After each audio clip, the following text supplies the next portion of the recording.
We are so excited. First of all, we are huge fangirls. We have Dr. Cassidy Freitas here. We love all of your accounts and your community. Please introduce yourself. Tell us a little bit about you.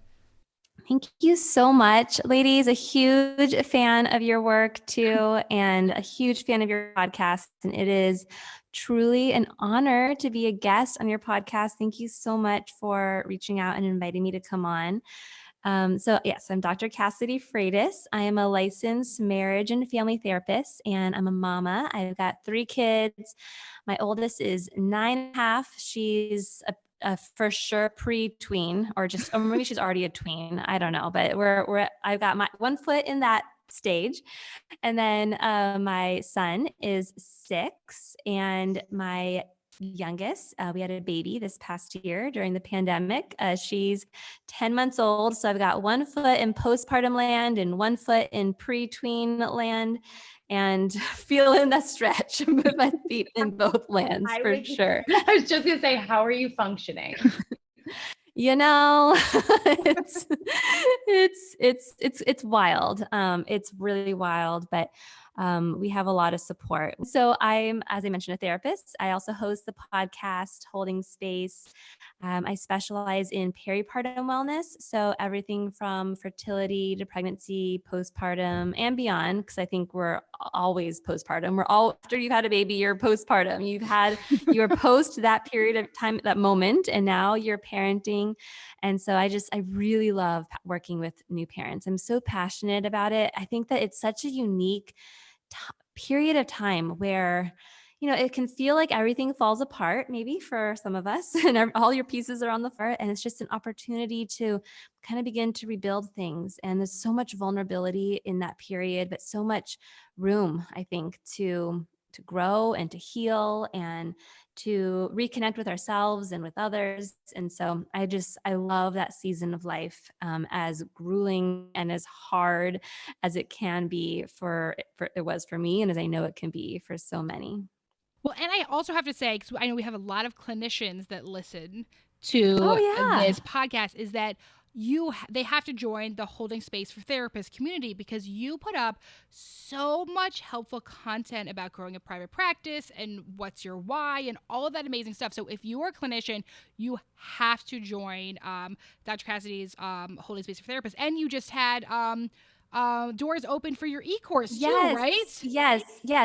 Sometimes I don't know who's in the audience, so I speak to just one part of my passions, but no, I'm equally as passionate about supporting therapists who are building and growing modern private practices. And so, these are the therapists who want to see clients, but they also want to do more. They want to host workshops. They want to get on social media. They want to diversify their income. They want to spread the news and want to expand their reach. And I'm so passionate about supporting therapists. So yes, I have an Instagram account, Holding Space for Therapists, a podcast. I have 2 podcasts. I have Holding Space, and then I have Holding Space for Therapists, the podcast. And then, yes, I have digital courses too, where I offer the roadmap that I definitely did not have when I first started off, because none of this modern marketing and all of that, none of this business stuff was covered in all of our training as therapists. And so I wanted a roadmap and a community that I could connect with, as I was kind of branching out and doing different things, and also just like establishing like the nuts and bolts of my business. And so I went ahead and put that together. And I have a course called The Crafted Practice, and then the Established Therapist Toolkit. I also have a podcasting for therapists course for therapists who are tuning in and they're like, I think I could do this too. And I've got something to say. And you're somebody who loves to talk things out. Like for me, I was like, I had a blog at first and I'm like, I would stare at this blank cursor and this blank screen. And I was like, this is not the best way that I connect or communicate. Like I just need to talk and be in dialogue. And so I started a podcast. So I created a little course for that too, where I walk you through all the things. Cause I do all my editing, all my marketing, all my monetizing, all on my own. And I wanted to support other therapists who wanted to do that too and didn't have a huge budget, but they wanted to start a podcast. So yeah, all that too. I love working with therapists. So you're really tired. Yeah, I was literally thinking sleep. Yeah, I am actually quite tired. And because so this past month was crazy. I launched my first product. So I have a feelings card deck. I opened the doors to my course, like you mentioned, for therapists. I was a keynote speaker at Simple Summit, which is Simple Practice. They do a lot of like the teletherapy hosting and note keeping for therapists. And what else? There were a few things in there, and I'm super tired. So I'm actually taking a huge social media break. Like I'm literally I'm going to post this soon. I'm just going to like get off the app, and I'm going to not let Instagram run my life. I'm not going to be scared of it. I'm just going to take a break, set some boundaries. I'm a people pleaser, and I'm setting some boundaries with the digital space. And I'm going to like take a few weeks off while the kids are they're finishing school today, the last day of school. So they're going to be on summer break. We're going to be traveling a little bit. And I just want to not have this little app constantly dinging at me and have that pressure of showing up. I love showing up, but I know if I want to show up in a way that's going to be authentic, in a way that's going to be really meaningful, I have to set boundaries with it too. And I've got to regroup and refresh. So starting next week, I'm getting off Instagram for a couple of weeks. Woo! That is amazing. Also, what a beautiful segue. Yes. To our topic today. You really set us up for that. You did. Thank you. I have a podcast of my own. I know how to do this. Yeah, we appreciate that. Yes, we. Today we are talking about people pleasing because we saw a post of yours. A hilarious reel. Hilarious reel. And it really resonated with the both of us, of course, because we are both currently in recovery for people pleasing. That's what we call it. Yes. You are recovering people pleasers. I'm a recovering people pleaser perfectionist, and I'm a striving good enoughist. So. Oh, yes, that's good. That is good. So let's talk about. I want to hear a little bit about like your thoughts around people pleasing, how people pleasing has showed up in your life. How do you think it's affected you? The ways that it's helpful versus detrimental. Like, tell us all about it. Yeah. Okay. People pleasing. So back on the day that I was born, no, I'm kind of kidding, kind of not. Truly, I was born, and my dad, love him. Like, this is a man who believes that I could literally do anything, because he had a sign made, and the sign said, "Welcome home, future first woman president, Cassidy Riley." Riley's my maiden name. And, that's setting the bar high. Yes. I was still in diapers. I was a newborn. I didn't even know. So I don't remember this, obviously, but this was a story that was shared, and there's photos, and, this kind of speaks to the fact that I grew up with a lot of pressure, and sometimes there's different families and different ways that parents might navigate having children that feel a lot of pressure. And for my parents, there was a lot of pride, but there was pride, and I wanted to keep that pride up. I wanted to make them happy. Like, I was pretty good at school, and I got pretty good grades, and my parents bragged about that, and they would introduce me to people, and they would just go off and on about all the things I was amazing at.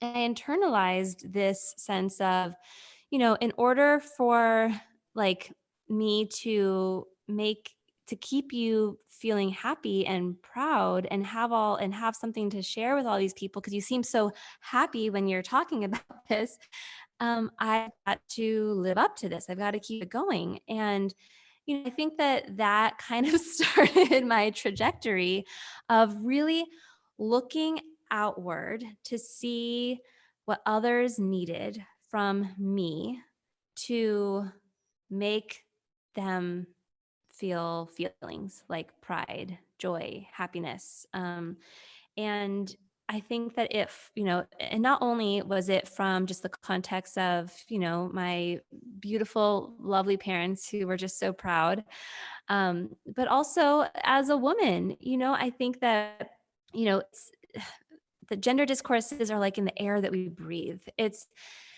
really hard to escape it. It's everywhere. And, I think that everywhere you go as a young girl, and then as a woman, as someone who identifies as a girl and identifies as a woman, the messages are just pervasive that as a woman, our job is to take care of those around us. And that has a way of slipping into the ways in which we do or do not set boundaries, which I know we're going to talk about, and the ways in which we put others' needs before ourselves, the ways in which we want to please others and be a good girl. And that is a really heavy burden to carry. So much so that it keeps us small. And I think that that's patriarchy's goal, I think, is to keep us small and to keep us putting others' needs in front of our own, because it keeps us small and quiet. And it's interesting because, of course, that's not what my dad wanted. He wanted me to be the future first woman president. Like, my dad's like, smash the patriarchy. But I think the way in which, the pressure in conjunction with just the context of being a woman and what the messages you receive and discourses that I'm going to receive everywhere, it definitely led to a lot of people-pleasing tendencies for myself. And I know that lots of women can probably relate to that. Absolutely. And I think so often too, as we're socialized as women to focus on the needs of others, and we grow up that way, sometimes we don't even know what our needs are because we have been so focused on what other people want from us. And it's so funny. We are 3 therapists, right? We all became therapists. Talking about this topic. I was thinking about it while you were talking. Like, all of us became therapists for a reason, right? I mean, I'm sure there's a million other reasons, but like, we picked a career where it's so easy to feel responsible for other people's happiness. Yeah. Yes, this is a thing. I think that, and I think that that's one of the reasons I'm so passionate about working with therapists too, is that I think that, and that's why it's literally called Holding Space for Therapists, right? My podcast, my social media account, like, it's because we need space held for us too. And so oftentimes we came into this work because we were told by our friends, our family, our communities that we were really good listeners. We were really helpful. We were really empathic, really in tune with the feelings of others, right? But sometimes it's harder for us to hold space for ourselves in the room, right? Or in the relationship. Absolutely. And I think, that's where, number one, really knowing what our needs are.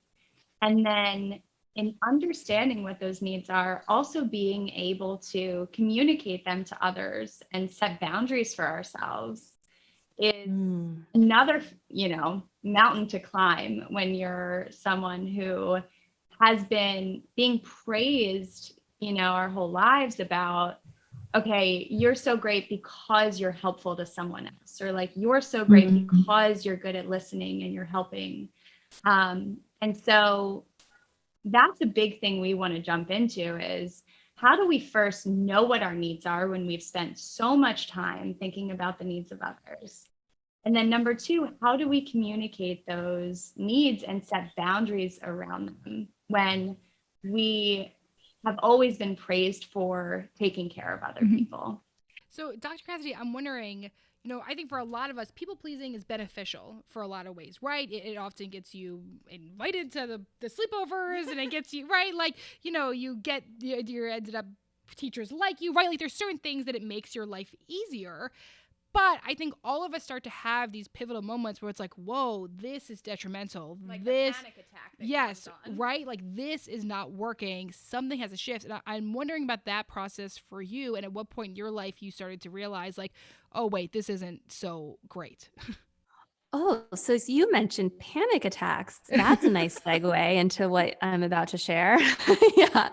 So, well, first, you just mentioned the like sleepover thing, right? Like if I'm likable, if I put others' needs before my own, people are going to like me, right? Because that's going to make the relationship pretty easy going. And I'm probably going to be included. I'm probably going to be invited to the sleepovers.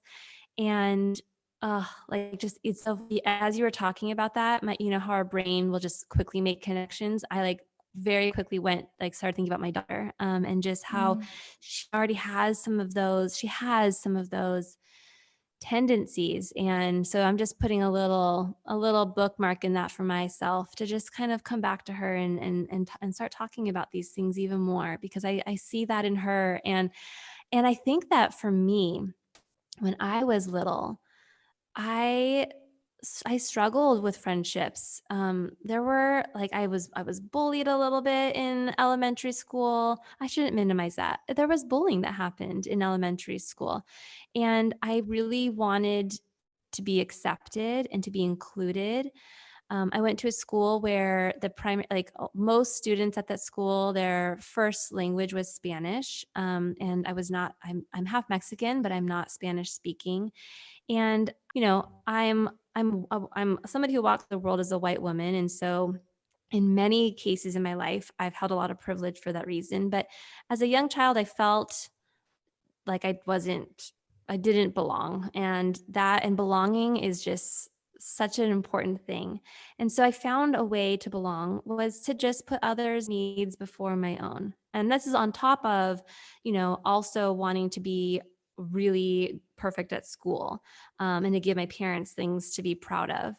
And all of that pressure of, really wanting to belong, wanting to, keep friendships, maintain friendships, have people to call friends, to be included and invited to things. Um, all of that culminated into a moment in college.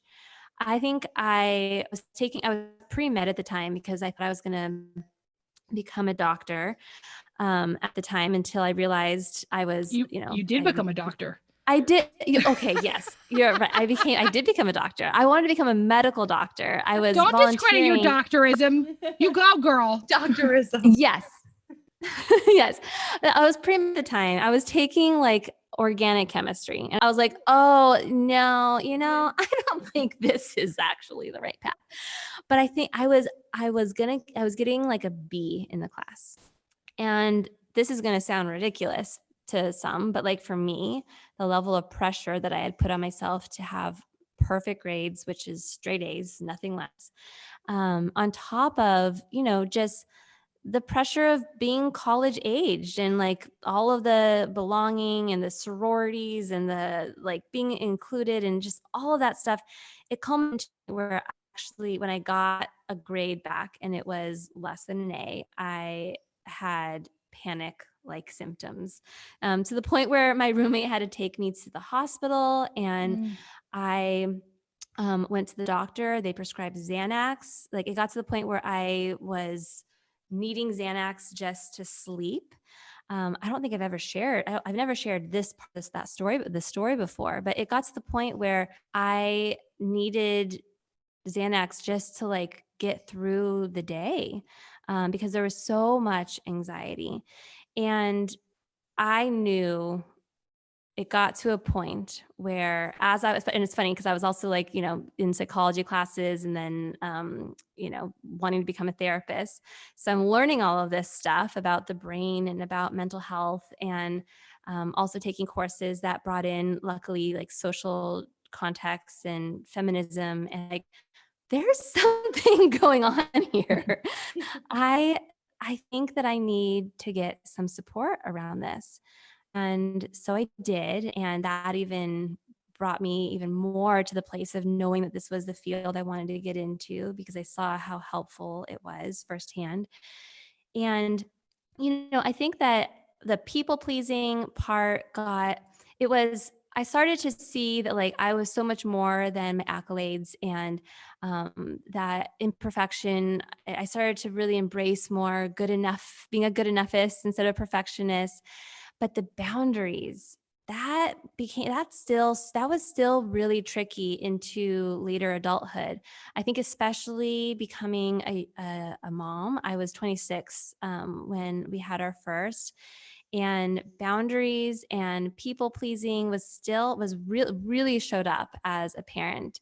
And gosh, that could be one of the biggest struggles that I see clients struggling with too. Because if there were struggles around boundaries before you became a parent, becoming a parent is going to put so much intensity and pressure around these little pain points or issues in these relationships. It's going to really show up there. So I really struggled with navigating friendships. I was one of the first of my friends to have a baby.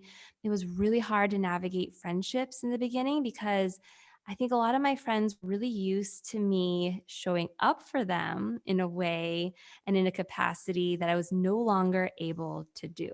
My priorities had also shifted, and people were used to me putting them first. This was also a struggle for me and my partner. And so all of a sudden, my attention, my capacity has shifted. And people that had expected me to show up in the relationship in a certain way were no longer getting me in that way. And there was a lot of growing pain there for relationships and around boundaries. And and now in working with moms, that first postpartum became the muse for the work that I do now. I did not specialize in postpartum at the time, but there was so much that happened related to that experience that I then, once we healed, once those wounds kind of became scars and we had healed, that's when I kind of stepped into really building out my specialization to support folks, women, parents who are navigating that time in their life, because I think that it does have this way, like I said earlier, of breaking you apart and all your pieces are on the floor. And as I was putting them back together, I picked up my people pleasing part and I was like, I don't think this is going to work anymore. And I don't think that this is something that I want my daughter, because I had a daughter. I don't think this is something that I want my daughter to adopt too. So this is a piece that needs to evolve and needs to shift. And so it did. And so I did the work and gosh, and it's still work, right? Like that part of me still is there, and she pops up in the back seat once in a while. But I recognize that this part of me is there, and I've built a new relationship with this part where I stay in the driver's seat, and I have compassion for that part of me because this part of me has been there since I was really little, and gosh, she's been through a lot, and I understand, have so much compassion for some of the things that she's experienced, but this part of me doesn't get to drive the car. Like, I'm going to stay in the driver's seat now. I could imagine that so many people listening to this who are like, oh wow, like I'm a people pleaser, and how do I, first go about changing that or starting to change that in my relationships. So I want to know, like, when you first, gave birth to your daughter and your relationships with your friends had to change. How did you go about that? Like, how did you manage that? What did those conversations look like? Oh, it was super messy. It was super messy. Oh, yeah. Yeah. Let me think. I mean, there's some parts of these relationships and these experiences that I really just want to honor and hold sacred for those relationships. But it was really messy. And so to kind of just speak to some of the theme points that came up, I think the first thing that happened was becoming a mother, like, really transformed me in the sense that it's like that mama bear, like that protective piece, especially towards the end of pregnancy and the very beginning, just really shocking to me how powerful that felt. Like it took me a while to really feel connected to my baby. Like that part is part of my story, but the desire to like protect, like have boundaries and protect her and my relation and us was really strong, like mama bear status. And so In the very beginning, when I had friends and people who were used to me showing up for them in a certain way, experienced me not doing that and called me out on it, Mama Bear came out. And it came out angry. And this was not something, like, anger was not something that people were used to seeing me express, right, in these relationships. And so it was a shock to these relationships, really messy, really painful. And it took time for me to really have things settle down to understand why I was so angry, right? So your question was, so like, what does this work look like? And so part of the work was slowing down enough to honor and recognize what parts of me, my emotions, my people pleasing part, like what parts of me are showing up, being able to name these parts of me. So instead of just like raging at everyone around me, like, and sending, mean text messages and like closing the doors on relationships, like to slow down enough to be like, whoa, whoa, whoa, what's happening here? What is this? All right, this feels like anger, because anger tends to kind of show up in this like fiery way for me. And so first being able to kind of name that and label that. And I think anger is definitely a really important emotion as it relates to boundaries too. To be able to name it and label it allows me to slow down enough also to then honor like what is around anger. Why is this anger showing up? Anger has different roles. Anger can show up in a secondary role, sometimes to protect something that's a little bit more vulnerable. And I think that in some cases that was happening here. I was feeling really vulnerable as a new mom. And I didn't have the capacity to, in that vulnerability, I didn't have the capacity to take care of others like I had before, because I was taking care of a new baby and trying to take care of myself. So anger was showing up in that way to kind of protect this part of me that felt really vulnerable. But also, anger has core jobs too.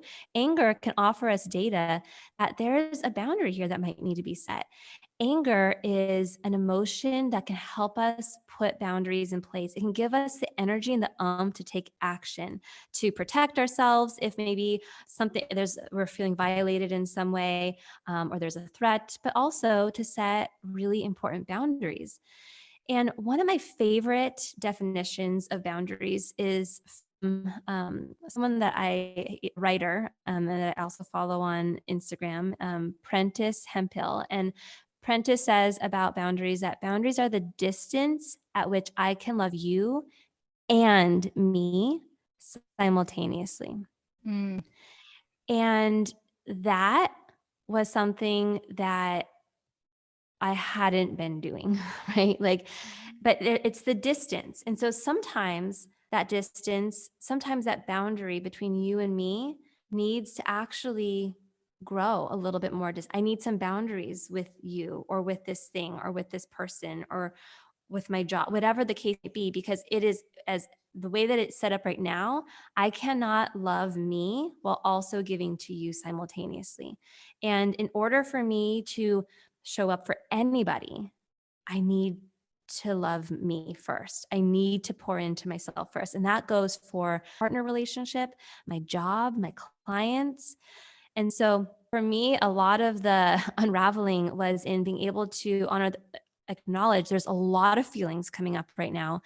And I need to slow down enough to like kind of identify what they are and what data these emotions, what are emotions? I really believe that emotions, we're wired for them. They're there to offer us data. What data are these emotions here to offer me? Is it what's in here is helpful? What in here is not so helpful?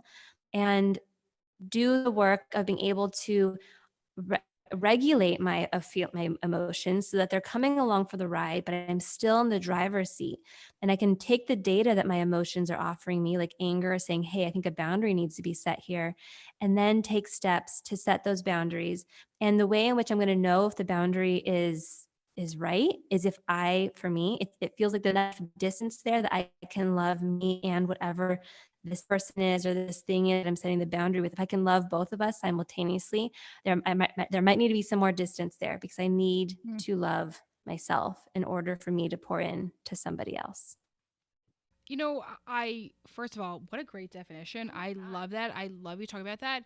I'm really happy that you talked about like how messy this is, right? I think that I think boundaries have gotten this rep that it should be like perfect and it should be one time and it should be that you know exactly what to say.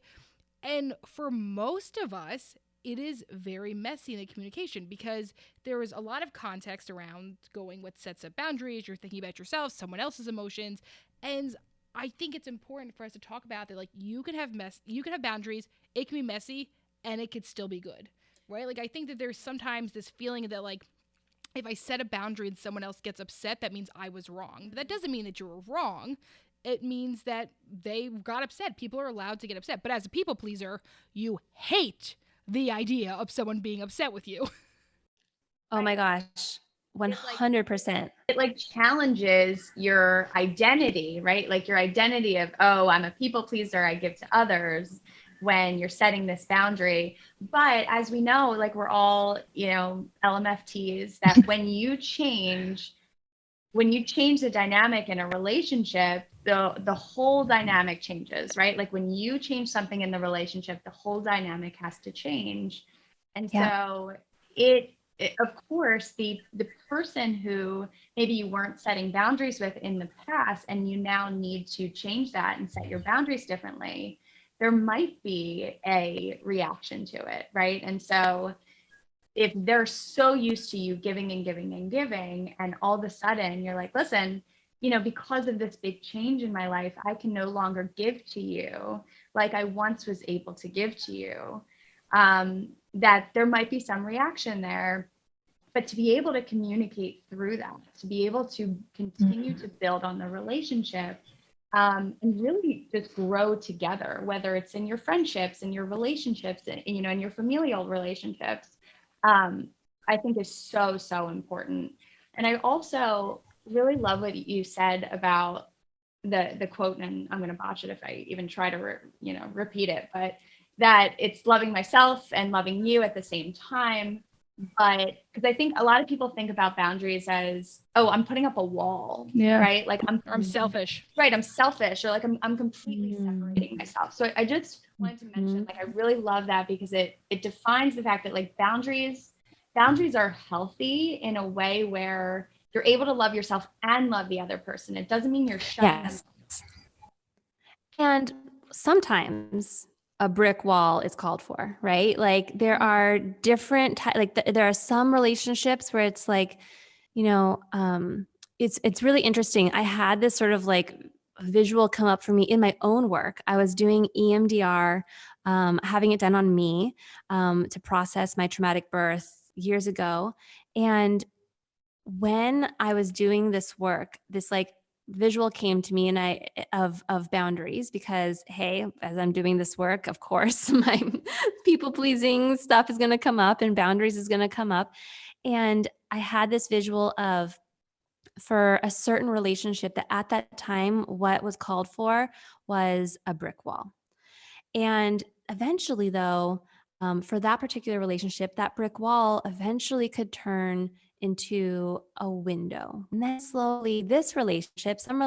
just stay at the brick wall. Some might just stay at that, window where I can see you, but there's still glass in between us. And then, but for some, and for this one, it turned into a relationship where what's between us is like a curtain where like there's still boundaries there, but I have enough, I feel safe enough now to move in closer, that I can touch you, that I can be that close to you, but there's still a boundary there. And so, yeah, I think that boundaries, have this idea that it's selfish, or that it's all or nothing. And no, like, let's debunk that right now, right? Like boundaries can be one of the most beautiful things that you can do for you and for the other person sometimes, right? Like sometimes we set up boundaries and actually the healthiest thing that you could have done for that person, depending on the context of the situation, and for yourself. And so, yeah, boundaries are not always selfish, right? And are not all or nothing. There's fluidity there. There's so many different shades of boundaries that can show up. And another really important thing here that you're kind of touching on is, our responsibility, this responsibility we feel to manage the feelings of others. And I think as women, as helpers, as therapists, like that can definitely show up often. And this is another quote from a colleague of mine, Dr. Becky Kennedy. She runs the podcast Good Inside. And one of the things that she talks about that I really appreciate around boundaries is that when it comes to boundaries, the only person you have to convince is yourself first, right? Like we have to convince ourselves that the boundary feels good and right. And then if we set it, if the feelings of the people around us get all dysregulated or have resistance to the boundary, if we feel sturdy, Dr. Becky uses that word a lot. If we feel sturdy in a boundary that we set because we convinced ourselves first that this was an important boundary, whether it has to do with a friendship, whether it has to do with screen time with your kid, right? Like if you are convinced first yourself and you feel sturdy in that decision, solid in that decision, then how the people around you feel about that is not our responsibility, right? It's not my job to make my child happy all the time. For instance, like I think that we could all, well, I don't know, maybe some people might say that they get caught up in that belief, but it's not my job to make those around me happy. They get to decide how they feel, right? Just like I get to decide how I feel. And what's cool in parenting is that we can support our kids in learning to regulate their feelings through co-regulation. If I regulate myself, I'm in a better position to support my children in these teaching moments. But when it comes to boundaries, the only person we have to convince is ourselves, and feeling solid in that. And we have to be able to consider our own feelings and what we need before we can consider what others need, because that's the only way that we're going to be able to pour into anything in our lives. Okay, before we get to our final question, we have to do calling bullshit, which is, right, calling BS. So let's do it. So when we have a guest on the show, we ask them to call out something, do some type of myth busting. So, Dr. Cassidy, let's call some bullshit. I totally gave it away. I knew you were going to ask me this, and I literally just said it. I was holding on to it, and I just you can re-say it. We'll take it. It'll be like an emphasis. I gave it away. I was calling BS on the fact that it is our responsibility to manage the feelings of the people we love and the people that are around us, whether it's our friends, our children, our partners. We care deeply about these people, but it is not our job to control what it is that they feel, to manage their feelings. Because when we think that that's our job, for me, that's when it slips into people pleasing. That's when my boundaries start to slip. For something like I said, screen time before, like even with screen time, yesterday, I set a boundary with my 6-year-old son. I warned him beforehand, buddy, remember, it's not going to feel good. We're about to end and it's never going to feel like enough, but we're ending in a couple minutes. And he's like, got it, mom. We ended it. Like he screamed meltdown status. And it's other stuff too. It's the end of the school year, but like he was melting down for like 40 minutes probably, like, and he knows, like, and the reason he knows is because I've let loose on these boundaries before. Like he knows if I just keep bugging her, she's probably going to say, fine, 5 more minutes, like just so I could like finish an email or something, or I don't know, like take care of the baby. And I kept just reminding myself through all of it, he's so unhappy right now. And I don't like seeing him unhappy. Like, it's so funny. He literally said, he's like, Mom, you know that I'll be happier if you just give me more minutes. And I was like, ooh, it's like, yeah. I was like, buddy, I hear you. I feel it. And like, you're so upset. And you know what?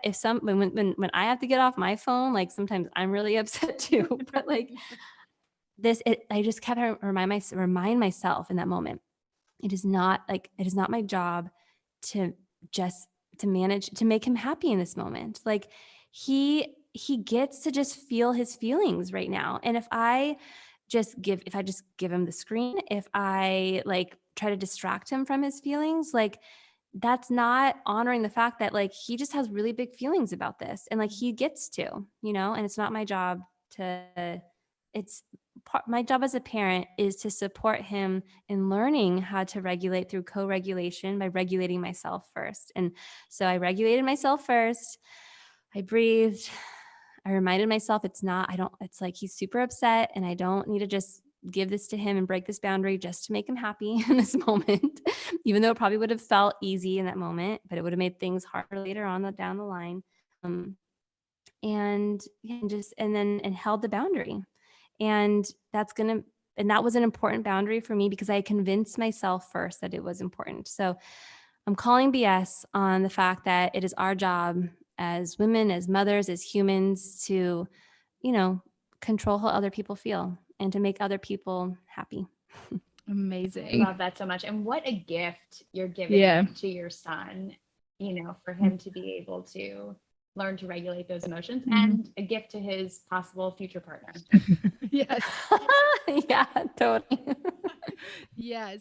So before we end for today, I'm wondering, I'm sure there's a lot of people that are listening to this who are like, man, this is me. I relate to this 100%. But like, where do I even start? Like, where would you say, like, what words of wisdom for you have for people that are just starting out in this journey?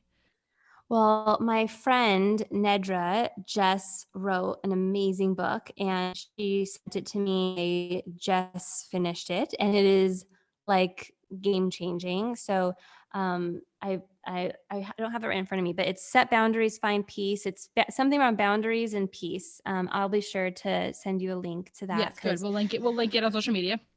Yeah. And so, and then honestly, I think that a lot of times when it comes, just like the story that I shared, my personal story, like there's a lot of luggage, right, around our baggage, however you want to look at it, that we bring along for our journey as it relates to boundaries and people pleasing, and it can show up in parenting for sure.